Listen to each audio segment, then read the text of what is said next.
80세 이상 노인 자살률을 보면 세계 단연 1위인데 미국은 80세 이상이 10만 명당 5명 정도 죽어요. 근데 우리나라는 10만 명당 80세 이상이 몇 명이 자살하느냐면 138명이 죽어요. 138명이. 그러니까 둘만 잘 살라고 그러니까 노인들 안 찾아가는 거예요. 그렇게 생전 부모님 안 찾아가는 비율이 140만 명. 670만 명 중에 부모님 생전 안 찾아가는 자식이 140만 명이 할머니 할아버지들한테 안 찾아가는 거야. 그 할머니들은 내가 보기엔 100번 이렇게 얘기했을 거야. 둘만 잘 살아. 그러니까 안 찾아가는 거예요. 한국인들은 제가 보기엔 참 이 삶을 즐길 줄 모르는 것 같아. 사실은 요즘 대한민국에서 아주 재미난 통계가 하나 있어요. 누가 제일 행복하냐? 50대, 60대, 70대 초반이 제일 행복하대. 놀랍게도 여러분들이 제일 행복하대. 왜냐하면 지금 중고등학교들은 공부해서 괴롭지, 대학생들은 시험 보느냐고 괴롭지, 직장인들은 스트레스 받아서 괴롭지, 여러분들은 사실은 그런 괴로움이 거의 없어요. 그냥 또 내 강의는 또 들어가고 내가 이놈들한테 돈 주나 봐라 그리고 그 돈 가지고 알차게 먹고 마시고 노는 분들이 많아요. 500만 원만 남기고 나는 간다 이런 생각 가지고 있는 분들이 많아. 그래서 너는 너, 나는 나. 이게 참 중요합니다. 너는 너, 나는 나예요. 너하고 나하고 엉길 필요는 하나도 없어요. 자식 인생은 자식 인생, 내 인생은 내 인생이에요.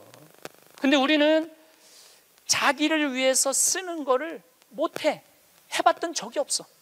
자기를 위해서 1,000원도 써봤던 적이 없어. 1,000원도 벌벌 떠는 분들이 많아. 내가 그렇게 얘기했는데도 1,000원도 벌벌. 여기 많을 거야. 끝까지 아끼다가 죽어. 써보지도 못하고 죽는 분들 많아요. 써보지도 못하고 죽는 분들 많아요. 그러니까 이제 마지막에 죽을 때 뭐라고 그러냐면은 나는 억울해서 못 죽는다고. 나 한번 호강해 보려고 그랬는데 억울해서 못 죽는다고. 호강은 언제 하면 돼? 지금 하면 돼요. 제가 항상 드리는 말씀이지만 내 생일날 내 기억해주는 남편도 없고 자식도 없어. 냉면 먹으면서 눈물 뚝뚝 흘리면서 지질이 복도 없는 년, 냉면 사주는 인간 하나도 없고 내 생일에 왜 내 생일을 남이 차려줘야 돼? 내가 차려주면 되지. 그렇지 않아요? 그러니까 야, 너 60년 동안 70년 동안 애썼다. 내가 오늘 너한테 한턱 쏠게. 네 태어난 날이니까 그럼 내가 가서 먹으면 되지. 그러니까 지질이 복도 없는 년이 먹는 냉면 맛이랑 내가 한턱 쏘고 먹는 냉면 맛은 냉면 맛 자체가 달라요. 여러분들 정말 1,000원을 쓰더라도 멋있게 써. 폼나게 써요. 냉면을 먹어도 뽐나게 나가서 먹어. 눈물 뚝 콧물 뚝 흘리고 그러지 말고요. 행복은요 큰 데 있는 게 아니에요. 여러분은 그동안 얼마나 아끼며 살아오셨나요? 자식 키우느라 가족 건사하느라 나에게는 1,000원도 벌벌 떨면서 그렇게 살아오시진 않으셨나요? 황창현 신부님께서는 써보지도 못하고 죽는 분들에게 어떤 말씀을 하셨을까요? 죽을 때 돼서 나 한번 호강해 보려고 그랬는데 억울해서 못 죽는다고 눈물 뚝뚝 흘리지 않으려면 바로 이렇게 살아라고 하십니다. 영상 후반부에 있는 자신을 버린 아들에게 남긴 어머니의 편지도 꼭 끝까지 들어보셨으면 좋겠습니다. 황창현 신부님의 행복 특강 지금 바로 시작하겠습니다. 영상이 마음에 드신다면 구독, 좋아요, 알림 설정 부탁드립니다. 참 예수님, 네, 지금 대한민국은 돈이 흘러 넘치는 나라예요. 뭐 경제가 좋으니 안 좋으니 그래도 지금 수출 같은 경우는 엄청나게 지금 잘 되고 있어요. 계속 흑자고 돈이 참 많은 나라예요. 문제는 배분을 못하는 거죠. 돈이 모자라는 건 아니에요. 1970년대부터 2010년까지 필리핀은 국민소득이 10배 늘었지만은 한국은 82배 늘었어요. 여러분들 정말로 지금 잘 살고 있는 거예요. 우리가 자꾸 위만 봐서 그렇지 지금도 충분히 잘 살고 있어요. 그런데 이렇게 돈이 많은데 정말로 우리가 잘 사는 나라일까요? 여러분들 잘 사는 개념이 뭘까요?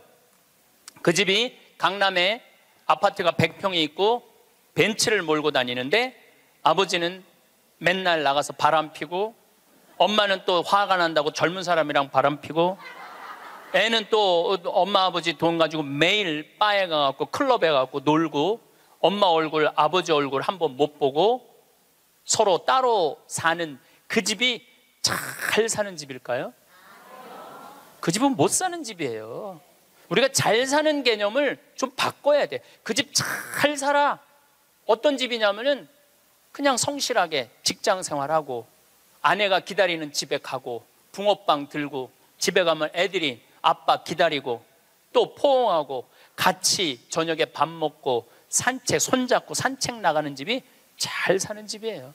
또 실질적으로 그런 집들도 제가 공원에 나가보면은 가족이 함께 손잡고 나오는 집 참 많아요. 근데 제가 보기에는 한국은 벤츠가 있고 강남에 100평이 있는데 못 사는 것 같아요. 왜냐하면 2003년 카드 대란 이후부터 14년 연속 세계 자살률 세계 1위예요. 자살률 세계 1위예요. 그렇게 돈이 많고 이렇게 좋은 나라인데 왜 자살률이 세계 1위일까요? 이건 잘 살지 못하기 때문에 그러는 거예요. 대한민국 전체가 잘 살지 못하기 때문에 그래요. 노인 빈곤율이 세계 1위야. 이건 정말로 생각해 볼 문제예요. 왜 생각해 볼 문제냐면은 대한민국처럼 자식한테 온갖 정성을 쏟아서 교육하는 집이 어디 있어요? 있는 돈 없는 돈, 이 등에 있는 뼈 다 뽑아서, 등골에 있는 뼈를 다 뽑아서 자식들 교육하는 나라가 대한민국이에요. 그러니까 있는 돈 없는 돈 다 주고 난 다음에 늙어서 자식이 갚아야 되는데 60살에 죽으라고 그러니, 아니 이게 갚을 생각이 전혀 없는 거 아니에요. 그리고 여러분들이 결정적으로 여러분들이 잘못하기 때문에 여러분들 고생하는 거예요. 여러분들 자식들 결혼하면 뭐라 그래? 니네들 우리는 신경 쓰지 말고 니네 둘만 잘 살아. 이거 둘만 잘 살라고 얘기를 하니까 걔네들만 잘 사는 거예요. 그렇게 말하면 안 되죠. 너희들 둘만 잘 살아 이러면은 그 부모는 자식 교육 잘못하는 거예요. 너희들 이제 주위 사람들이랑 화목하게 지내고, 부모님 공양 잘하고, 애들 잘 키우고, 하느님 일 열심히 하고, 니네들 재능 가지고 나누고 살아. 이렇게 말해도 잘 살까 말까인데 아무것도 신경 쓰지 말고 니네 둘만 잘 살아. 그러니까 아무것도 신경 안 쓰고 둘만 잘 사는 거예요. 그러니까 오늘 이후부터 여러분들 덕담을 해도 그런 덕담을 하지 마세요. 둘만 잘 살라고 그러지 말고 다 같이 잘 살으라고 그래야 돼. 다 같이. 왜 둘만 잘 살아야 돼? 다 같이 잘 살아야지. 대한민국이 왜 돈은 흘러 넘치는데 이 고통을 겪는 줄 알아요? 여러분들이 그렇게 가르쳐서 그래. 너만 1등해. 너만 경쟁해서 이겨야 돼. 둘만 잘 살아. 이 얘기를 하니까 애들이 이기적으로 되는 거예요. 나눌 줄 모르고. 노동시간 세계 1위인 나라가 대한민국이에요. 직장인 스트레스 세계 1위야. 그러니까 돈은 많이 버는데 많이 죽고 늙어서는, 우리나라 노인 자살률을 보면은 정말로 앗소리가 나요. 80세 이상 노인 자살률을 보면 세계 단연 1위인데 미국은 80세 이상이 10만 명당 5명 정도 죽어요. 근데 우리나라는 10만 명당 80세 이상이 몇 명이 자살하느냐면 138명이 죽어요. 138명이. 그러니까 둘만 잘 살라고 그러니까 노인들 안 찾아가는 거예요. 그렇게 생존 부모님 안 찾아가는 비율이 140만 명. 670만 명 중에 부모님 생전 안 찾아가는 자식이 140만 명이 할머니 할아버지들한테 안 찾아가는 거야. 그 할머니들은 내가 보기엔 100번 이렇게 얘기했을 거야. 둘만 잘 살아. 그러니까 안 찾아가는 거예요. 한국인들은 제가 보기엔 참 이 삶을 즐길 줄 모르는 것 같아. 여유가 없어. 우린 극단적이야. 지난번에 그 대구 쪽에서 출마한 대통령 후보가 뭐라고 그러냐면은, 만약에 대구 지역에서 대통령을 배출해내지 못한다면은 우리는 전부 낙동강에 가서 빠져 죽어야 된다고.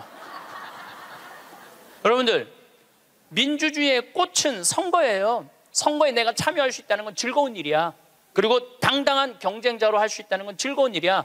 떨어졌으면은 당당하게 당선된 사람한테 축하한다고 그러고, 얼마나 선거운동을 하냐고 애썼어. 그러면 다 같이 낙동강에 가서 빠져 죽을 게 아니라 다 같이 낙동강에 가서 쉬어야지. 왜 빠져 죽어?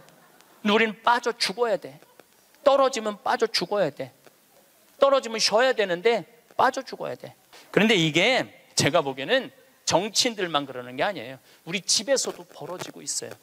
너 이번에 대학 떨어지면 너하고 나하고 접시에 코 박고 죽자. 아니, 대학 떨어졌는데 왜 코 박고 죽어? 곧 대학 떨어진 게 뭐라고. 떨어질 수도 있는 거지. 하다가 보면은 죽을 일은 아니잖아요. 매년 입시 때 자살해요. 엄마하고 딸하고, 엄마하고 아들하고 죽자고. 아니, 애가 초등학교 1학년, 뭐 유치원은 빼고 초등학교 1학년 때부터 고등학교 3학년 12년 동안 애쓴 거야. 그럼 떨어졌으면 애가 마음이 얼마나 상처가 됐겠어요. 그러면은 어차피 너 주려고, 대학 들어가면 주려고 등록금 500만 원 마련한 거 있는데 너 이거 갖고 유럽 배낭여행이나 갔다 와라. 훌훌 털어버리고. 그럼 애도 행복하고 엄마도 행복할 거 아니야. 근데 그 500만 원 놔두고 굳이 접시에 코 박고 죽어야 되냐 이거야. 그 500만 원을 멋있게 쓰면 되지.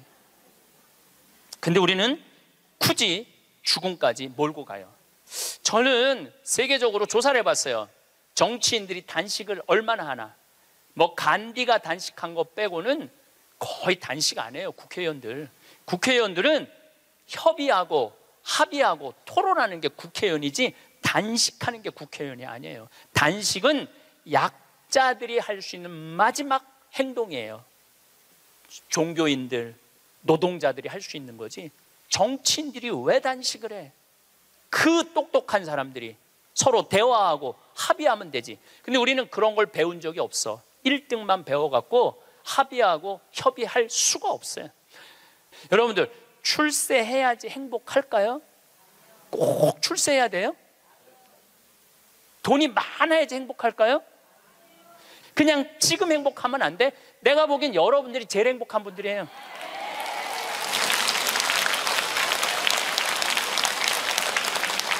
여러분들은 감옥에 가고 싶어도 갈 수가 없어. 누가 돈을 줘야지 감옥에 가볼까? 누가 돈을 줘야지. 누가 말을 사줘야지 감옥에 가볼까? 누가 말을 사줘야지. 돈 주는 사람도 없고 말 사주는 사람도 없고. 우리나라 역대 대통령들 한번 생각을 해봐. 이승만 대통령 초대 대통령이야.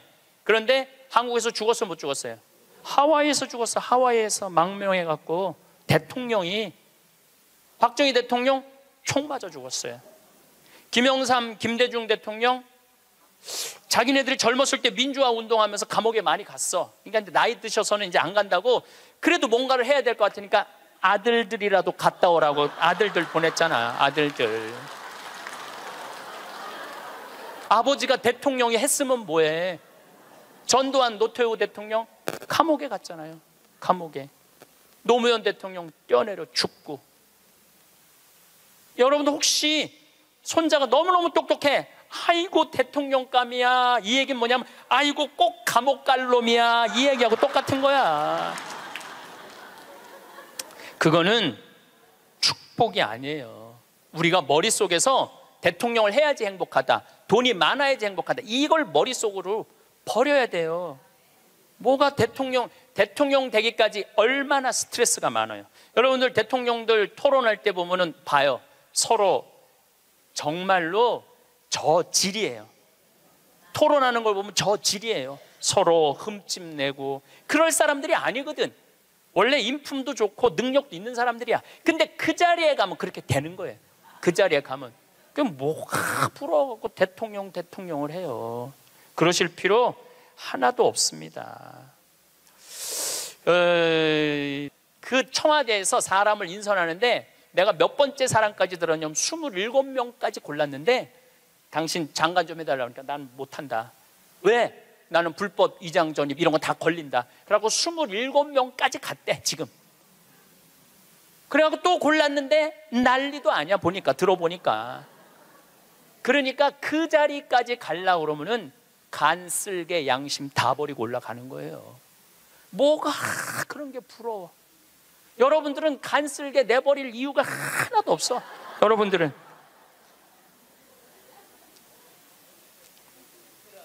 사실은 요즘 대한민국에서 아주 재미난 통계가 하나 있어요. 누가 제일 행복하냐? 50대, 60대, 70대 초반이 제일 행복하대. 놀랍게도 여러분들이 제일 행복하대. 왜냐하면은 지금 중고등학교들은 공부해서 괴롭지, 대학생들은 시험 보느냐고 괴롭지, 직장인들은 스트레스 받아서 괴롭지, 여러분들은 사실은 그런 괴로움이 거의 없어요.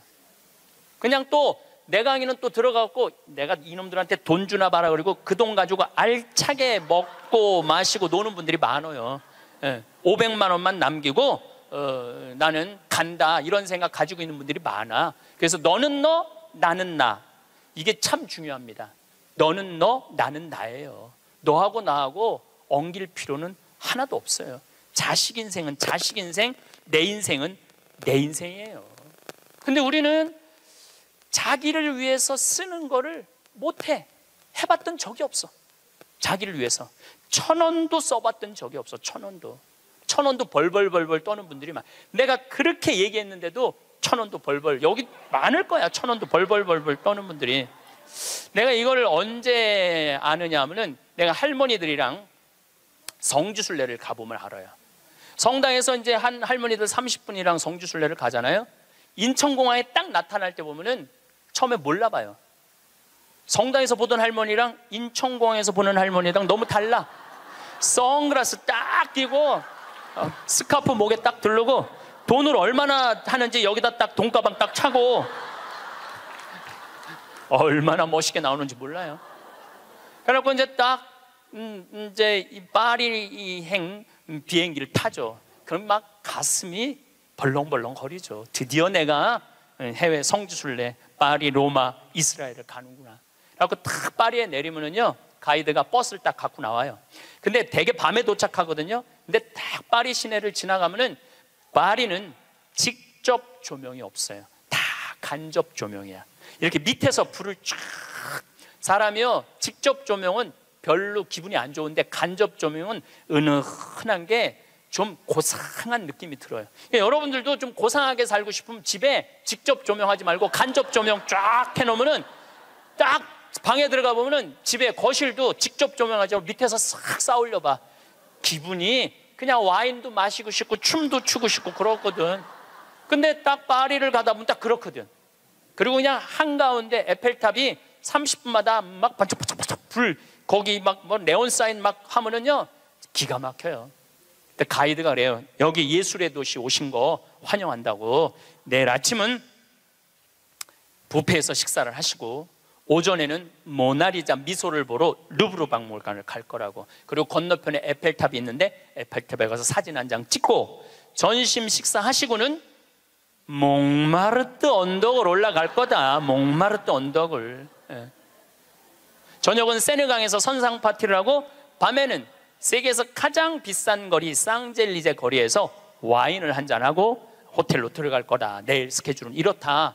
그럼 진짜 가슴이 막 벌렁벌렁거려. 근데 막 하는데 여기는 다이아나비가 죽은 도로다. 그거 꼭 지나가더라고. 보니까 역사 뭐 나폴레옹이 막 그 뭐 개선문 막 이런 거 보면은 정말로 내가 드디어 이 예술의 도시 파리를 왔구나, 그런 기분이 들어요.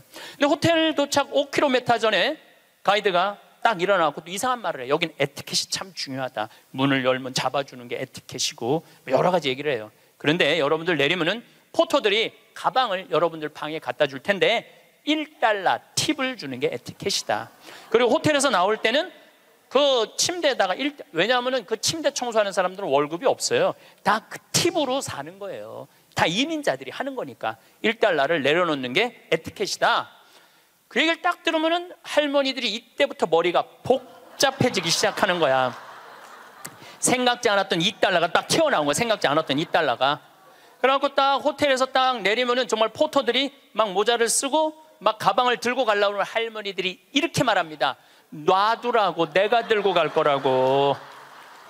비행기 10시간을 타고 버스를 타고 얼마나 피곤해. 근데 그 큰 여행용 가방을 이제 밀고 끌기 시작하는 거예요. 그런데 한 30년 가면은 유럽의 호텔들은 엘리베이터가 다 작아요. 옛날 건물들이라 2명, 3명 들어가면 꽉 차. 그럼 또 재빠른 사람이 딱 들어가면은 이때부터 5분, 10분을 기다리면 승질이 나기 시작하는 거예요. 승질이. 로마에 도착하면 얘기하지 않아도 할머니들이 그 가방을 끌고 알아서 가요. 자기가 1달러를 아끼려고. 호텔 나올 때도 까먹을 경우도 있지만 아까워. 다시는 안 오는데 그냥 나와버려. 그리고 압권이 있어요. 성지순례 끝나고 할머니들이 나한테 하는 말이 있어. 신부님, 세상에 나가보니까 매일 내 돈 뜯어먹는 도둑놈들밖에 없다고. 그리고 보통 1일 정도 순례를 나가는데 11일 동안 기억이 가방 끌고 다녔던 기억밖에 없는 거야. 가방 끌고 다녔던 기억밖에 없는 거야. 성지고 뭐고 힘들게 가방 끌고 다니면 나이는 먹었지. 그럼 보통 여러분이 한 450만 원 내고 가는 성지순례예요. 450만 원. 그러면은 하루에 2달러면은 10일이면 20달러야. 20달러? 그게 뭐가 아깝다고. 그 1달러 때문에 벌벌 떨면서 놔두라고, 내가 들고 갈 거라고 그 무거운 가방을 그냥 1달러 주고 땡큐 땡큐 하면 얼마나 좋아. 그런데 문제는 자기를 위해서 1,000원도 써봤던 적이 없는 거예요. 450만 원 내고 갔으면 기분 좋겠으면 얼마나 좋아. 근데 써봤던 적이 없는 거예요. 그 여행 갔다 와도 즐거웠던 기억이 하나도 없어. 완전히 도둑놈들한테 사기당한 그런 기분이야. 성지순례 갔다 왔는데. 저도 뭐 많이 다니죠. 1년에 4개월은 외국에 나가 있으니까. 이번에도 잠비아 끝나고 미국 교우들이 케이프타운, 희망봉, 아프리카 맨 끝에 거기 갔다 오고 싶다고 호텔 예약까지 다 예약해갖고 나하고 같이 갔어요. 케이프타운 호텔에 딱 가니까 진짜로 포터들이 가방 방번호 딱 찍어갖고 갖고 오더라고요. 나는요 그 사람들한테 돈 한 번도 아낀 적이 없어요. 오면 1달러 안 줘. 5달러 딱 줘요. 5달러 딱 주고 내가 한마디 하죠. 땡큐. I come from Korea. 내가 꼭 얘기를 해요. 왜냐하면 중국 사람인 줄 아니까. I come from Korea. 딱 그리고 5달러 주면은 눈이 이만해지면서 정말로 머리가 땅끝까지 닿도록. 그 사람들은 그걸로 먹고 사는 사람들이야. 이민자들은. 내가 나를 위해서 450만 원을 썼으면 그 이민자들한테 1달러, 2달러, 5달러가 아까워갖고 그거를 아끼려고. 도둑놈들이라고 그러고 사기꾼이라고 그러고. 그러니까 내가 그렇게 여유가 없는 거야. 마음의 여유가. 이번에도 애틀란타 강의를 마지막으로 했는데 호텔에서 한 4일 있었어요. 4일 있었는데 마지막 날은 거기다 내가 10달러 딱 놓고 썼어요. 편지. 그 사람 이민자야. 편지를 항상 써요. 저는 마지막에 Thank you, God bless you, I come from Korea. 딱 이렇게. 네. 얼마나 좋아. 그거 쓴다고 내가 망하는 것도 아니고. 그 사람은 그걸 받음으로써 하루에 기쁨이 있잖아요. 내가 남에게 무언가를 나눠줄 수 있는 큰 기쁨, 주는 기쁨이 있어야 되는데 우린 끝까지 아껴. 근데 문제는 그걸 아껴갖고 정말 또 행복한 데 쓰면 좋은데 끝까지 아끼다가 죽어. 써보지도 못하고 죽는 분들 많아요. 써보지도 못하고 죽는 분들 많아요. 그러니까 이제 마지막에 죽을 때 뭐라고 그러냐면은 나는 억울해서 못 죽는다고. 나 한번 호강해 보려고 그랬는데 억울해서 못 죽는다고. 호강은 언제 하면 돼? 지금 하면 돼요. 제가 항상 드리는 말씀이지만 내 생일날 내 기억해주는 남편도 없고 자식도 없어. 냉면 먹으면서 눈물 뚝뚝 흘리면서 지질이 복도 없는 년, 냉면 사주는 인간 하나도 없고 내 생일에 왜 내 생일을 남이 차려줘야 돼? 내가 차려주면 되지. 그렇지 않아요? 그러니까 야, 너 60년 동안 70년 동안 애썼다. 내가 오늘 너한테 한턱 쏠게. 네 태어난 날이니까 그럼 내가 가서 먹으면 되지. 그러니까 지질이 복도 없는 년이 먹는 냉면 맛이랑 내가 한턱 쏘고 먹는 냉면 맛은 냉면 맛 자체가 달라요. 여러분들 정말 1,000원을 쓰더라도 멋있게 써. 폼나게 써요. 냉면을 먹어도 뽐나게 나가서 먹어. 눈물 뚝 콧물 뚝 흘리고 그러지 말고요. 행복은요 큰 데 있는 게 아니에요. 대통령 되고 무슨 장관 되고 국회의원 되는다고 그 사람들 안 행복해요. 그 사람들 소리 지르는 거 봐요. 그 사람들이 행복하겠어요? 예, 안 행복해요. 부러워할 거 하나 없어요. 이번에 9월 29일부터 10월 10일까지 황금 연휴에 황금 연휴. 발칸반도로 갔다 왔어요. 체코, 오스트리아, 슬로베니아, 그 다음에 크로아티아, 그 다음에 잠깐 보스니아 이렇게 들렀다 왔어요. 근데 제가 처음 평택 비전동 본당 신부를 할 때 나야 교우들을 너무너무 사랑하죠. 정말로 많이 아끼고 귀하게 여기죠. 정성스럽게 대하죠. 근데 이제 내가 평창에 들어가니까 이제 본당이 없잖아요. 그 이제 연말만 되면은 나를 찾아오는 비전동 교우들이 있어. 그 나는 이제 연말이 되면 모든 에너지를 다 빼갖고 아무도 만나기 싫어. 와도 쳐다도 안 봐요. 세배하러 왔는데 무슨 세배냐고. 그런데 10년 동안 내가 보든 안 보든 자기네들끼리 밥 먹고 가도 10년 동안 변함없이 오는 친구들이 있어요. 근데 한 3년 전인가 4년 전에 또 세배라고 왔는데 내가 찬밥 대우를 했는데 마음이 좀 미안하더라고요. 근데 보통 저 같은 경우는 3년, 4년 후까지 스케줄이 보통 이렇게 보거든요. 근데 4년 전에 보니까 2017년 딱 황금 연휴 10일이 딱 걸려 있더라고요. 그래서 정말로 평범한 친구들이에요. 야, 2004년 후에 황금 연휴 10일이 있다. 나하고 그때 내가 온전히 너희들하고 같이 여행 갈게. 그랬더니 이 친구들 한 30명이 한 달에 20만 원씩 3년 동안 개를 모았어. 그러니까 한 달에 20만 원이면 240만 원에 거의 700만 원을 모은 거예요. 여행비는 한 400만 원밖에 안 되는데. 그래갖고 이번에 여행을 갔다 왔어요. 그런데 기가 막히더라고요. 그 성지 나라도 아름답지만 성지가 너무너무 좋더라고요. 그런데 오스트리아의 마리아 체리라는 성지를 갔어요. 여기저기 너무 다니니까 무슨 성지도 모르고 그냥 계속 가는 거죠. 근데 오후 3시 미사를 이제 경당에서 봉헌하기로 했는데 대성당에 딱 갔는데 대성당은 안 빌려줘요. 우리도 여기 지금 왜 여기 모였는지 알아? 명동 대성당 안 빌려줘서 여기 와 있는 거예요. 대성당은 잘 안 빌려줘요. 그리고 특히 우리같이 조그만 소규모의 순례객은 아예 안 빌려줘. 그것도 동양 사람들은 이게 커뮤니케이션이 안 되니까 더 안 빌려주죠. 근데 딱 성당을 이제 성모님을 이제 경배 드리려고 들어갔는데 크로아티아 사람이야. 여긴 오스트리아 성지인데 전통 복장을 입고 왔는데 브라스 밴드를 데리고 온 거야. 브라스 밴드를 데리고 와갖고 영성체후 묵상을 하는데 무슨 사연인지 모르는데 그냥 우는 거야.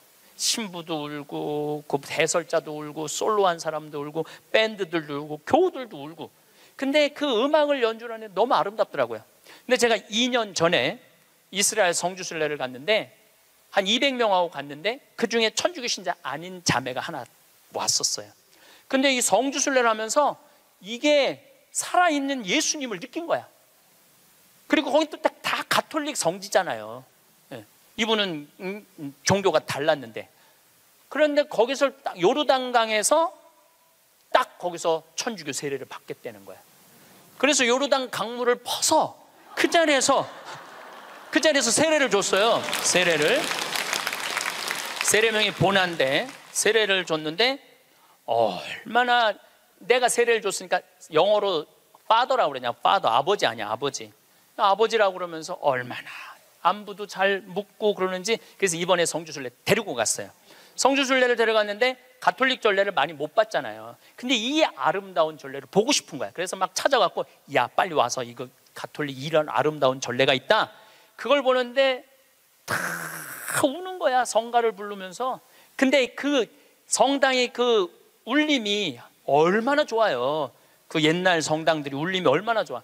기가 막히더라고. 그걸 한참 보고 있다가 보는데 3시 미사에 내가 제의를 입어야 되는데 5분을 지난 거야. 그래갖고 제의를 못 입었어요. 그래갖고 이제 제의를 입고 그 경당에 가려고 그랬더니 폴란드에서 성주순례 온 신부하고 교우들이 그 경당에 들어가 버린 거야. 그러니까 우리는 미사할 데가 없어진 거예요. 미사할 데가. 그 들어갔는데 어떻게 나오라고 그래? 우리 거니까 나오라고 그럴 수가 있어요. 그런데 우리는 산에를 올라가야 되는 거야. 산에를. 대성당은 꿈도 못 꿨고. 그 이제 제대 그 제의실 맡는 형제가 제가 보니까 평신도 갔더라고요. 안 된다고. 저기 산으로 올라가야 된다고. 30분을 또 버스 타고 또 올라가면 우리 스케줄이 다 엉망이 되는 거잖아요. 너무너무. 근데 내 마음에 간절하게 대성당에서 미사를 봉헌하고 싶은 거야. 그 본당 신부가 나왔어요. 대성당에서 미사하고 싶다고. 바실리카거든요. 그랬더니 코리아에서 왔냐고 그래서 우리 코리아에서 왔다고. 그럼 대성당에서 하라고. 네, 대성당에서 하라고. 이거 아직 박수 칠 것도 아니에요 지금. 대성당에서 하라고 그랬는데 또 내가 키가 조그마니까 짧은 제의를 그 신부님이 다 찾아서 나를 입혀주더라고. 신부님이. 막 그때부터 가슴이 뛰기 시작하는 거예요. 근데 그날은 이제 우리 부관장 신부님 미사 봉헌하는 때인데 우리가 입당을 해갖고 성가를 하는데 이때부터 가슴이 미어지기 시작하는 거예요. 이 아름다운 성지에서 이렇게 미사를 봉헌할 수 있게 막 정말 입이 안 떨어지는 거예요. 근데 딱 강론을 시작하는데 우리 부관장 신부가 성모님 노래를 하는데 그 노래도 기가 막히게 잘하는데 성당을 혼통 감싸 안는 거예요. 그러니까 순례 온 외국 교우들도 너무너무 아름다우니까 다 쳐다보더라고요. 난 눈을 뜰 수가 없었어. 눈 뜨면 울까 봐. 하여튼 너무 은혜로운 미사를 하고 딱 이 성지가 뭔가 봤더니 이 성지는 850년 된 성지야. 성모님이 여러분들 사진에 있어. 성모님이 예수님을 손으로 이렇게 잡고 있는 그 왕관을 쓰고. 그런데 얼마나 기적이 많이 일어났으면 그 목발이 수백 개가 있었대요. 목발 짚고 왔다가 다 두고 간 거죠. 근데 이제는 너무 기적을 바라갖고 다 친 거야. 다 치고 이제는 2차 세계대전 끝나고 난 다음에 세계 평화를 위해서 기도하라고. 근데 거기에 베네딕토 교황, 프란치스코 교황님이 다 다녀가신 성지야. 거기서 미사를 한 거야. 거기서 미사를 봉헌할 수 있었으니 이게 얼마나 이게 신나는 일이에요.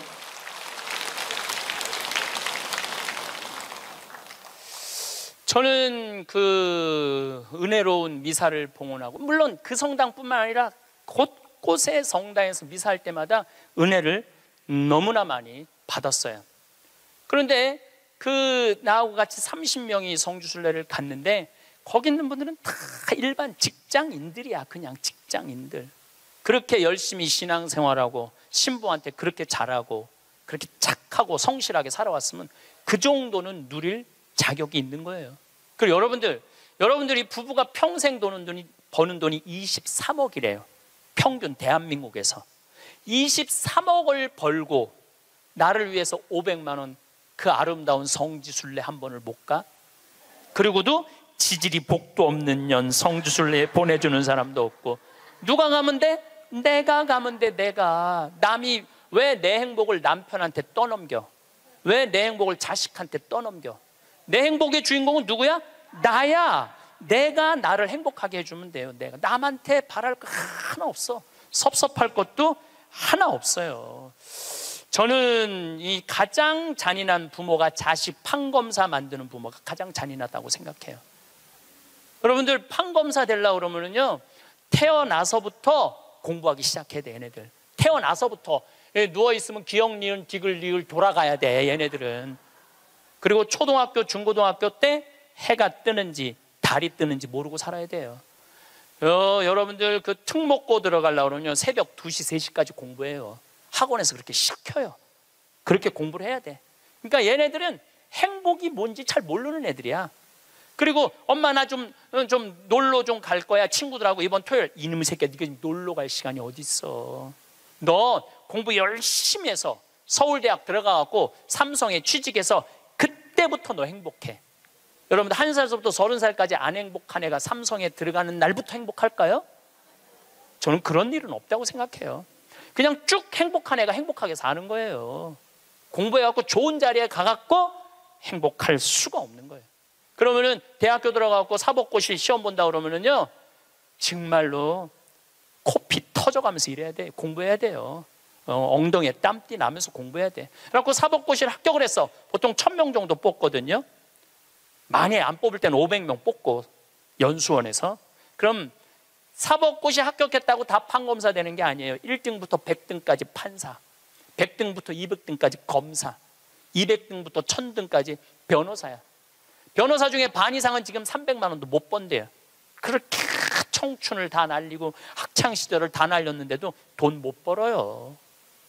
그러면 정말로 우리 집에 판검사가 나타나고, 평창에는 막 판사가 됐으면 사법고시 합격하면은요, 읍내 막 이 사법고시 합격, 누구네 집 자녀, 셋째 자녀 합격 막 걸어놓고 난리도 아니야.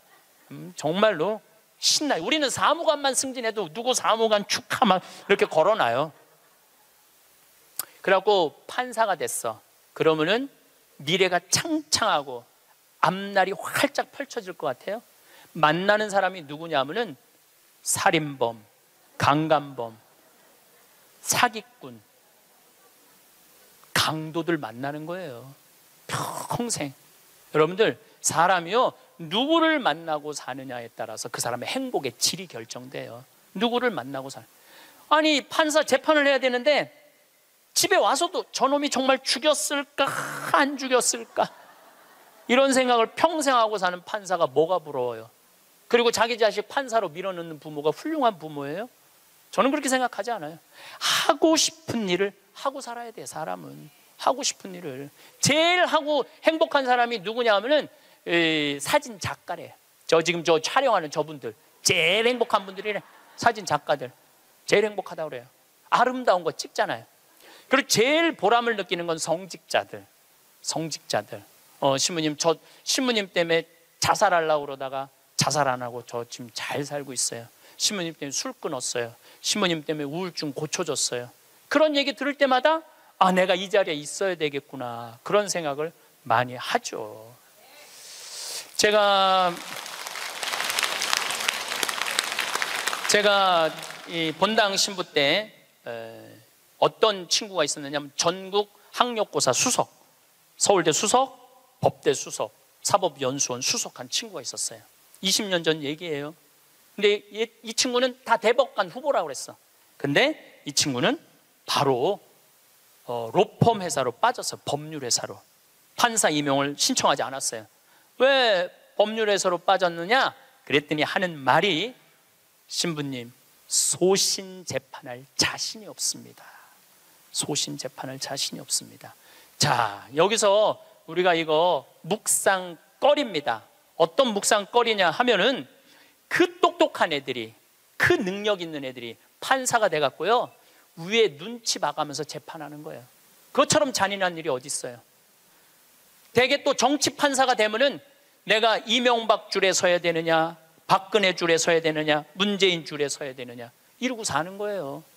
여러분들이 그런 고민해요? 내가 이명박 줄에 서야 되느냐, 박근혜 줄에 서야 되느냐, 문재인 줄에 서야 되느냐? 그들의 고뇌에 비하면 여러분들은 행복한 고민하는 거예요. 부러워할 게 뭐 있어? 그러니까 유럽에 내가 그 친구들하고도 얘기를 좀 해보면요, 이 뭐라 그래? 이거 저기 뭐야, 식당에서 이 서빙하는 사람도요, 자기는 이 일이 좋다는 거예요. 나는 이거 하고 여행도 다니고 난 너무너무 즐겁다는 거. 어떠냐면 내가 손님들한테 대접하고 팁 받고 나 행복하게 살고. 그러니까 유럽은 가면 할머니 할아버지 서빙들이 많아요. 할아버지들이 멋있게 넥타이 매고. 근데 우리나라에서는 60대는 할아버지가 서빙하면은 저 늙어갖고 저 뭐 하는 짓이냐고 이제까지. 그러니까 제가 말한 너는 너 나는 나야. 그냥 나 생긴 대로 살면은 되는 거야. 뭐 그렇게 남을 부러워할 게 뭐 있어요? 제가 그 우리 생태마을에 직원이 하나 있어요. 뉴욕에서 온 직원인데 뭐 중국어도 잘하고 영어도 잘하고 일본어도 잘하고 저한테 많은 도움을 주죠. 근데 그 아들이 하나 있는데 이 아들이 메리앤 첫 고등학교를 나왔어요. 케네디가 나온 고등학교에. 이 학교는 등록금이 1년에 고등학교인데 1억이야. 1년 등록금이 1억. 그러니까 보통 사람들은 못 가는 학교죠. 되게 중동의 귀족들, 왕족들, 미국의 최고 돈 많은 애들이 오는 거예요. 이 학교는 애들이 학교 올 때 자가용 타고 안 온대요. 비행기 타고 오지. 무슨 자가용이야. 근데 이 140년 된 학교인데 우리 그 아들이 그 메리앤 첫 고등학교에 동양인 최초로 학생 회장이 됐어요. 그리고 얘는 콜롬비아 대학 4년 전액 장학생으로 졸업을 했어. 집이 망해갖고 전액 장학생 졸업했어. 얘는 이제 월가에 가면은 돈방석에 앉는 애예요. 왜 돈방석에 앉느냐면 그 많은 친구들한테 야, 여기 펀드 좀 넣어라. 그러면은 수백만 달러를 벌 수 있는 애래요. 그 원래 그렇게 간대, 걔네들 그 코스가. 근데 얘는 한국에 평창에 와갖고 아버지한테 한다는 소리가, 아버지, 나 연극하고 싶어. 지금 집이 망해갖고 돈 벌어도 현찰을 판국인데 또 연극을 한다는 거예요. 근데 저는 제 주위에 있는 모든 사람들한테 똑같이 하는 얘기가 있어요. 인생은 하고 싶은 걸 하고 살아야 된다. 여기 계신 분들은 하고 싶은 거 못하고 살았어요. 왜? 여기 50, 60, 70대, 특히 60, 70대 여기 우리 자매님들은 대학 가고 싶어도 네가 무슨 대학이야, 오빠가 가야지, 남동생이 가야지. 그래서 희생당하고 그 다음에 공장에 가고 돈 벌어. 힘들어도 다 집안을 위해서 희생하고 살았어. 그때는 못 살 때였어요. 근데 지금은 다 잘 살아. 정말로 잘 살아요. 대한민국. 물론 못 사는 사람들도 있지, 못 사는 사람들도 있지만 대체적으로 보면 다 잘 살아요. 다 잘 살아요. 아무리 못 살아도 집에 자가용 하나씩 다 있어. 잠비아에서는 꿈도 못 꾸는 그만큼 잘 살고 있어요, 여러분들. 그러니까 마음대로 하고 싶은 대로 해도 되는 나라예요, 이제. 그래서 해라 라고 얘는 NYU, 조지 클루니라는 영화배우가 졸업한 유명한 뉴욕 주립대학교 대학원을 갔어요. 영국 영화학과. 그리고 2년을 학교를 다녔죠. 그리고 졸업을 작년 5월 달에 했어요. 그러니까 이제는 뭐를 해야 돼? 연주를 해야 될 거 아니야. 오디션을 봤는데 시카고에서 조지 해밀턴이라는 뮤지컬이 있어요. 해밀턴은 미국의 독립 아버지야. 3인의 독립 아버지야. 시카고에서 6개월 동안 했는데 1800석 6개월 전석 매진이래요. 근데 얘가 오디션을 봤는데 뭐에 됐느냐면 조연의 대타.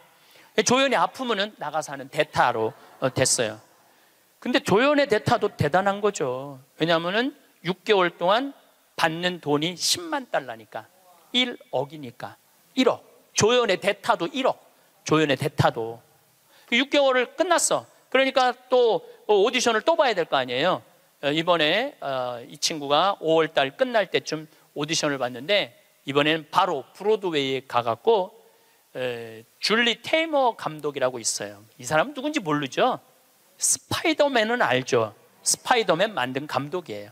그 다음에 라이언 킹 제작한 감독이에요. 세계적인 감독이죠.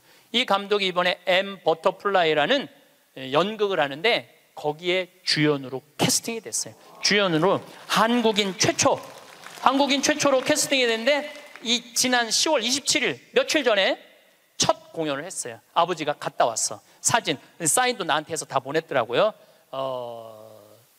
이 5개월 연극인데 50만 달러래. 한 달에 1억씩 버는 거, 한 달에 1억씩. 돈을 버는 게 중요한 게 아니라 하고 싶은 일을 하는 게 중요한 거예요. 하고 싶은 일을 하는 게. 그러니까 얘가 줄리 테이머 감독의 캐스팅이 됐다니까 조지 해밀턴 시카고에서 마지막 공연을 조연의 대타한테 어떻게 했냐면 마지막 공연 3시, 7시 공연을 주연을 줬어요. 우리 잊지 말라고. 브로드웨이에 가도 우리 잊지 말라고 주연을 줬어. 주연을 줬는데 얘는 뮤지컬 배우, 연극 배우로서 치명적인 결함이 있어요. 나보다 키가 조금 더 커요. 그런데 마지막에 공연하는데 커튼콜을 하는데 15분 동안 커튼콜을 앵콜 박수를 치더라고요. 근데 키가 워낙 작으니까 다른 스태프들하고 같은 연극하는 친구들하고 하이파이브를 하는데 뛰어서 하이파이브를 하더라고요. 그런데도 15분 동안 앵콜 커튼콜을 했어요. 이 친구가 나한테 편지했어요. 신부님 정말로 감사하다고. 신부님의 배려, 유머, 내가 많이 웃긴가 봐요 걔한테. 신부님의 유머, 배려, 사랑으로 자기네 가족이 이렇게 행복하게 됐다고. 자기는 돈 많이 벌어서 신부님 생태마을에 돈 갖다 주는 게 자기 미션이래, 미션. 근데 저는 그 친구한테 돈 받을 생각 전혀 없어요. 나는 청국장 팔아서 쓰면 돼. 왜 내가 그 힘들게 버는 돈을 뺏어서 써요. 청국장 팔아서 쓰면 되는데 그 자기가 하고 싶은 일을 하는 그 친구를 보면서 누가 행복하냐면 내가 참 행복하더라고요. 여러분 보면은요, 내가 뉴욕에 강의 갈 때 보면 강사료 다 주고 왔어. 쓰라고. 학비에 $1,000, $2,000. 그러니까 그런 젊은 친구들한테 장학금을 주고 용돈을 주는데 잘 되니까 너무 행복하더라고요. 만약에 이 친구가 증권가에 갔다면 친구들 뒤치다거리 하고 있었을 거예요. 그렇지 않겠어요? 뭐 그 친구 술 같이 마셔주고 어려운 일 해결해주고. 근데 지금은 얼마나 세계적인 스타로 우뚝 섰어요. 그러니까 인생은요, 하고 싶은 걸 하고 살아야 돼. 여러분들은 지금부터는 자식들 눈치 보지 말고 여러분들 하고 싶은 거 하고 사세요. 예. 여러분들이 맛있는 거 먹고 싶으면 가서 사 먹고, 그 다음에 여행 가고 싶으면 가고. 지난번에 크로아티아 간 친구들이 너무 행복하다는 거야. 그래서 다음에는 과달루페 가자고. 멕시코 과달루페. 그래서 개를 뭘 파냐 보니까 그래서 갈 생각도 있어요. 같이. 전 과달루페를 2번 갔다 왔거든요. 하느님 만나는 거는 돈을 좀 써야 돼. 그냥 가만히 있는다고 만나죠. 하느님이 활동하시는 곳에 가서 체험을 해야지. 이어서 다음 시간에 그 뒷이야기를 하도록 하겠습니다. 감사합니다.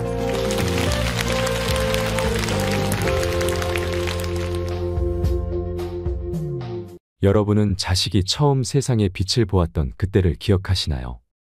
우렁찬 울음소리, 빨간 팔다리, 작고 소중했던 아이를 기억하시나요? 그리고 많은 분들이 평생을 자식만을 위해 살아왔을 것입니다. 아이가 커서 말을 하고 학교에 가고 취업을 하고 결혼을 해서 아이를 낳고 그렇게 한 사람의 인생을 가장 처음부터 옆에서 지켜보셨겠지요. 세월이 지나 생각해보니 삶은 힘들었어도 마음만은 세상의 모든 것을 주고 싶었고 원하는 건 뭐든지 다 해주고 싶었던 것이 부모 마음인 듯합니다. 하지만 대개 그런 사랑은 조금이라도 돌려받으면 다행이지만 일방통행으로 끝나는 일도 드물지 않습니다. 바라고 베푼 것이 아니지만 그 사랑이 상처로 돌아오는 일도 빈번합니다. 어떤 할머니 이야기를 들려드리겠습니다. 신씨 할머니는 해방 전에 서울에서 태어났습니다. 일찍이 시집을 가 오랜 기간 아이가 생기지 않아 고생하다 30의 늦은 나이에 아들을 보았습니다. 세상을 다 가진 듯 기뻤지요. 그 당시는 모두가 경제적으로 힘든 시기였는데도 불구하고 신씨 할머니는 자신이 입는 것, 먹는 것을 아껴가며 자식을 키웠습니다. 남편도 성실히 일했기에 오손도손 소박하게 살 정도는 되었습니다. 그리고 아들이 국민학교에 입학한 이듬해 신씨 할머니는 남편을 하늘로 떠나보냈습니다. 췌장암이었는데 병을 발견했을 땐 이미 손쓸 수 없이 늦어 제대로 된 치료도 해보지 못하고 보낼 수밖에 없었다고 합니다. 뭐가 그리 급해서 어린 아들을 두고 가 버리세요. 나는 혼자 어떻게 살라고요. 아들을 끌어안고 흐느끼는 그 모습이 그렇게 애처로울 수가 없었습니다. 30대 젊은 나이에 남편을 잃고 삶이 막막해졌습니다. 하지만 언제까지 눈물만 흘리며 쓰러져 있을 순 없었지요. 당장 하루하루 먹고 사는 문제를 해결하느라 눈물도 금방 말라버렸습니다. 그날 이후로 신씨 할머니는 안 해본 일이 없었습니다. 파출부 일을 하기도 했고 신발 공장이나 식당에서 일을 하기도 했습니다. 일할 수만 있다면 가리지 않고 닥치는 대로 했습니다. 그렇게 없는 형편에 아들을 대학까지 보내고 의사를 만들었습니다. 동네에선 개천에서 용이 났다며 놀라워했고 아들은 신씨 할머니 인생의 유일한 자랑이었지요.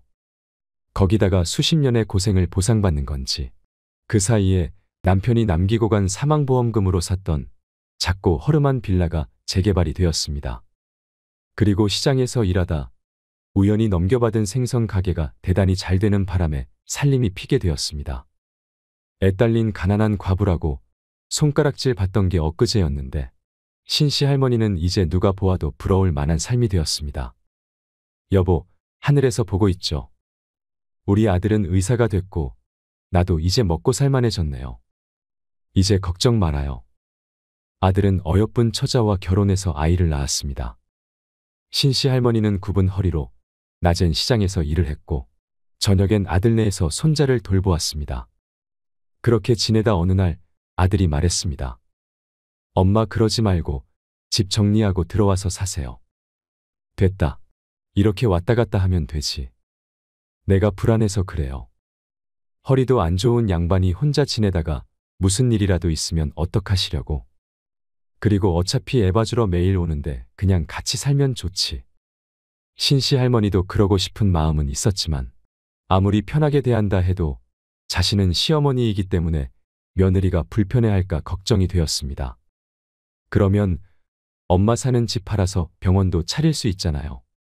대학 병원에서 근무하던 아들은 개원을 하고 싶어 했습니다. 금전이 부족해 대출을 알아보고 있다곤 들었는데 아들 말을 들어보니 신씨 집을 팔아 그 돈을 마련하면 좋을 것 같았습니다. 서울 집값이 많이 올라서 아들에게 큰 보탬이 될 듯 했던 것이지요. 그리고 손자도 봐주고 하면 아들 부부의 짐이 되지는 않겠지 하는 마음에 아들 뜻대로 하기로 했습니다. 그렇게 신씨 할머니는 살던 집을 정리하고 아들네 집으로 들어갔습니다. 그리고 아들은 떵떵거리며 개원을 했습니다. 신씨 할머니는 아들 손자와 함께 지낼 수 있어서 더할 나위 없이 행복한 날이었습니다. 옛날과는 다르게 풍족해진 삶에 모든 불행은 끝이 났다고 생각했습니다. 아들의 병원 재정이 나빠지기 전까지만 해도 그러했지요. 엄마, 저 좀 도와줄 수 있어요. 얼마가 더 필요한데 그러냐. 지금 당장 막아야 하는 돈이 3억이에요. 서서히 기울기 시작한 병원에 야금야금 돈을 메꾸다 보니 아들 부부는 경제적으로 무척 힘든 상황이 되었습니다. 신 씨는 그동안 모아둔 돈이 꽤 있었습니다. 하지만 그 돈을 모두 내주게 되면 신 씨는 그야말로 빈털터리가 되는 셈이었지요. 아들에게 손 벌리지 않도록 열심히 노후 대비를 해둔 것이었습니다. 하나 남은 마지막 비상금이었지요. 이제 벌이도 없을 텐데 그걸 다 줘버리면 죽을 때까지 아들에게 의탁해 살아가는 수밖에 없었습니다. 모든 걸 다 주어도 아깝지 않은 자식이었지만 신씨 할머니는 망설일 수밖에 없었습니다. 병원이 잘 돼야 우리 다 같이 길바닥에 나앉지 않는 거잖아요. 아들은 신씨 할머니를 계속 설득했습니다. 나 몰래 숨겨둔 돈 없냐며 매일매일을 그렇게 달달 볶았습니다. 아파트 대출은 안 나온다니. 이미 다 끌어다 썼죠. 엄마가 저에게 쓰는 돈이 아까워서 그래요. 아들이 하던 말을 멈추고 쳐다보았습니다. 아니 무슨 그런 말을 해. 마지막으로 도와준다고 생각하면 안 돼요. 힘들게 의사 됐는데 이렇게 망할 순 없잖아요. 당연히 그렇지. 내일 일찍 은행 가서 입금해 주마. 신씨 할머니는 어쩔 수 없이 아들 말대로 해야겠다 마음먹었습니다. 그러곤 걱정에 잠 못 이룬 그날 새벽, 우연히 아들 내외가 대화하는 소리를 듣게 되었습니다. 아들은 흐느끼고 있었습니다. 당신도 알잖아, 나 어떻게 컸는지. 아버지도 돌아가시고 엄마는 바빠서 혼자 집에서 매일 라면 끓여 먹으면서 공부했어. 알죠? 나 때문에 희생한다고 생각하는 엄마 때문에 숨막히게 살았어. 가난이 지긋지긋해서 이 악물고 죽어라 공부해서 의사가 된 거야. 우리 가족을 위해서였어. 근데 낮에 엄마한테 도와달라고 했는데 망설이시는 거야. 내가 나 혼자 좋자고 이러는 게 아닌데.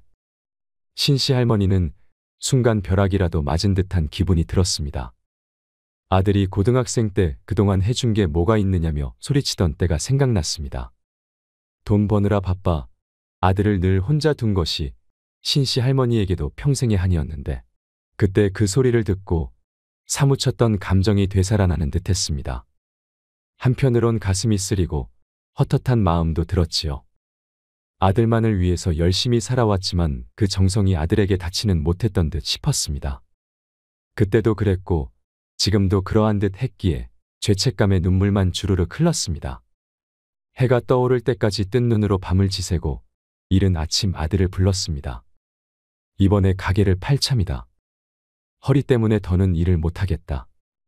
그리고 그 돈은 너 주마. 갑자기 무슨 말씀이세요? 마침 신씨도 허리 통증이 악화되어 더 이상 일을 하지 못하는 지경에 이르러 최근에 가게를 팔아야겠다는 생각을 하고 있었습니다.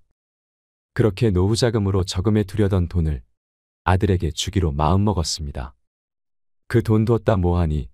어차피 나 죽으면 다 네 돈인데. 엄마 고마워요. 요즘 병원에 손님도 늘고 있고 조금 있으면 아파트도 들어선대요.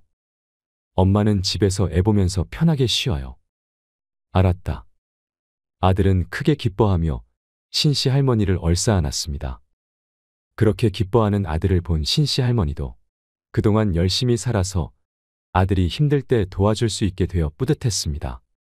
아들에게 미안했던 마음도 조금은 나아지는 듯 했습니다. 다행히 병원은 재정을 회복했고 신씨 할머니는 아들에게 용돈을 받으며 살게 되었습니다. 물론 그 돈은 손자 용돈과 간식값으로 다 나갔지만 여전히 자신에게는 돈 쓰는 법을 모르는 신씨 할머니는 그저 행복했습니다. 혹여나 며느리에게 민폐 끼치지 않을까 조용조용히 살았습니다. 바쁜 아들 내외를 위해 새벽에 일어나 밥을 차리고 밤늦게 들어와도 따뜻하게 갓 지은 밥을 먹였습니다. 손자가 크자 신씨 할머니는 넓은 집에 혼자 있게 된 나날이 늘었는데 가족만을 위해 살아온 삶이라 취미 하나 없는 신씨 할머니는 집안 일만 하며 집에서 홀로 시간을 보냈습니다. 그렇게 신씨 할머니의 등은 더 굽고 세월은 흘러 손자가 대학을 갔습니다. 아들의 아들이 커가는 모습을 지켜보는 일도 행복했습니다. 하지만 그런 신씨 할머니를 비웃듯 불행은 예고 없이 찾아왔습니다. 어머니 뭐 하고 계세요? 뭐 하긴 밥 차리지. 애비도 얼른 나와서 밥 먹으라 그래라. 며느리의 새파랗게 질린 얼굴에 의아해져서 말했습니다. 왜 그래, 배 안 고파? 그래도 밥은 먹어야지. 분주하게 반찬을 놓고 상을 차려내는 것을 며느리가 막았습니다. 어머니 30분 전에 밥 먹었잖아요. 무슨 그런 장난을 치니? 언제 밥을 먹었다고? 할머니는 며느리 말에 어리둥절했습니다. 아들도 방에서 나와 신씨 할머니를 쳐다보았습니다. 내 정신 좀 봐. 방금 밥 먹었지. 요새 자꾸 깜빡한다. 그러곤 다급히 방으로 들어갔습니다. 방문을 닫은 신씨 할머니는 떨리는 손을 부여잡았습니다. 깜빡했다고 하지만 사실 전혀 기억나지 않았습니다. 80이 넘은 나이에도 불편한 허리 말고는 크게 아팠던 적도 없었습니다. 병원에 들락날락하느라 자식 힘들게는 안 해서 다행이라고 여기며 살았습니다. 최근에 건망증이 심해진 것 같다고 아들 내외에게 타박을 받았던 일이 여러 번 있었는데 이번과 같은 일은 처음이었습니다. 아무리 생각해내려 해도 머릿속이 안개가 낀 것처럼 뿌옇게 흐렸습니다. 내가 아무래도 노망이 났나 보다. 이후에 아들과는 그 이야기를 입 밖으로 꺼내지 않았습니다. 신씨 할머니는 아무 일도 없었다는 듯이 굴었고 아들도 말을 아꼈습니다. 하지만 숨긴다고 숨겨지면 병이 아니라고 하지요. 오늘 지훈이 늦게 들어온대요. 지훈이 밥은 차리지 마세요. 지훈이? 지훈이가 누구야? 오늘 손님이 온댔나? 네, 어머니 손자 지훈이요. 아 그래, 내 손자 이름이 지훈이야. 이놈의 건망증이 이름도 까먹었네. 멋쩍은 웃음으로 대화를 얼버무렸습니다. 전화번호 이름 같은 걸 까먹는 건 예사였고 가스불을 켜놓은 상태로 외출하기도 했습니다. 하루는 장 보러 나갔다가 집을 못 찾아 헤맸던 날도 있었습니다. 늦게까지 들어오지 않는 신씨 할머니에게 전화를 건 손자 덕분에 집에 무사히 돌아올 수 있었습니다. 이런 나날이 늘다 보니 이제는 더 이상 피할 수만은 없게 되었지요. 아들은 신경을 쓰느라 날로 예민해졌습니다. 무언가 깜빡하는 날에는 화를 내기도 했고 외출도 못하게 막을 정도가 되었습니다. 정신도 온전치 못한데 어딜 돌아다니신다는 거예요. 제발 가만히 좀 계세요. 신씨 할머니 본인도 한마디 하기도 어딜 나가기에도 불안해서 방 안에만 틀어박히게 되었습니다. 집안 분위기는 살얼음 위를 걷는 듯 했습니다. 몇 날 며칠 동안 아들 내외 방의 불은 밤늦게까지 꺼지질 않았습니다. 신씨 할머니도 근심은 깊어갔지요. 증상은 심한 건망증처럼 가끔씩 찾아왔는데 그때를 알 수가 없기에 대부분 멀쩡함에도 불구하고 모두를 불안에 떨게 했습니다. 자신 때문에 며느리는 늘 집에서 원치 않는 감시자 역할을 해야 했습니다. 며느리도 힘들겠지만 신씨 할머니의 마음은 더 불편했습니다. 그러니 고민이 안 될 수 없었지요. 아마도 밤새 아들 내외가 의논하는 이야기와 신씨 할머니의 고민이 일치한 것이 이 때문이었겠지요. 아들이 신씨 할머니를 거실로 부른 그날, 방문을 열며 스스로도 결론을 내렸습니다. 아들이 무겁게 입을 떼었습니다. 어머니 지금 좀 편찮으시니? 아들의 말이 끝나기도 전에 신씨 할머니가 먼저 말했습니다. 안 그래도 내가 할 말이 있었는데 잘 됐네. 요양원이 그렇게 좋다더라. 가면 친구들도 사귀고 이것저것 다 해주니깐 정말 편하대. 그렇게 아들의 말을 끊고 할 말을 쏟아내었습니다. 아들은 대답이 없었습니다. 저기 슈퍼집 김씨도 요양원에 갔다는데 얼굴이 그새 폈단다. 밥도 잘 나오고 아주 살판났다더라. 너가 그것 좀 알아봐라. 이제 나도 친구도 사귀면서 내 인생 살아보련다. 한참을 말이 없는 아들을 거실에 남겨두고 방으로 들어왔습니다. 평생 고생시킨 아들. 아빠도 없이 혼자 잘 커주어서 의사도 되고 이제 탄탄대로를 달리며 삶이 좀 편해지나 했는데 자신이 걸림돌이 될 수는 없었습니다. 차라리 암에 걸렸다면 때가 되었구나 했겠지만 치매는 본인뿐만이 아니라 가족의 삶도 송두리째 앗아갈 수 있는 무서운 병이라는 생각이 들었습니다. 아들이 반대했어도 제 발로 가겠다 했을 텐데 아들도 마침 그 이야기를 꺼내려 하기에 마음의 짐이라도 덜어주자 하여 먼저 말을 꺼냈습니다. 하지만 말은 그렇게 했지만 어떻게 슬프지 않을 수 있겠나요? 끝내 그러지 마시라. 그런데 안 보낸다라고 말하지 않는 아들에 대한 야속함이 피어났습니다. 그러다 이내 고개를 저었습니다.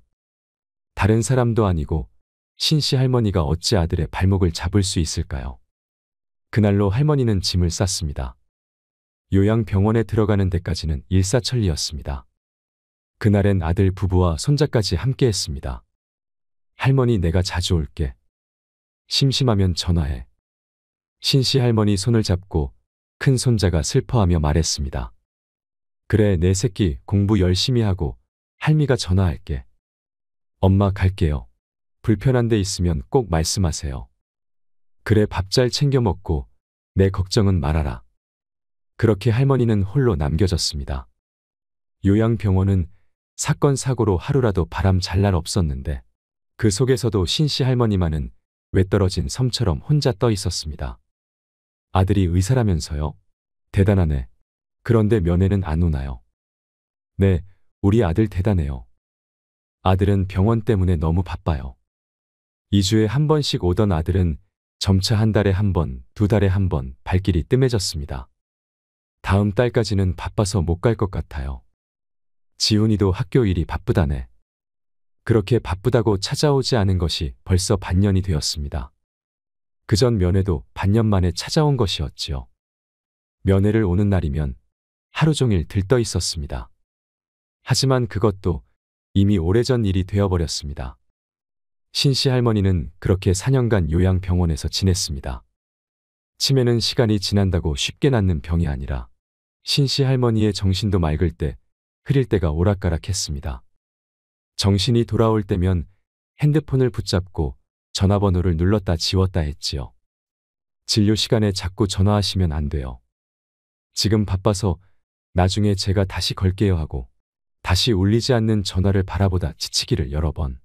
행여나 바쁜 아들이 신경 쓸까 차마 다시 전화를 걸지는 못했습니다. 멀쩡하던 사람도 병원에 가둬두면 없던 병까지 생기는 법입니다. 신씨 할머니의 병세는 더욱 악화되었고 자신이 누구인지도 모르는 나날이 많아졌습니다.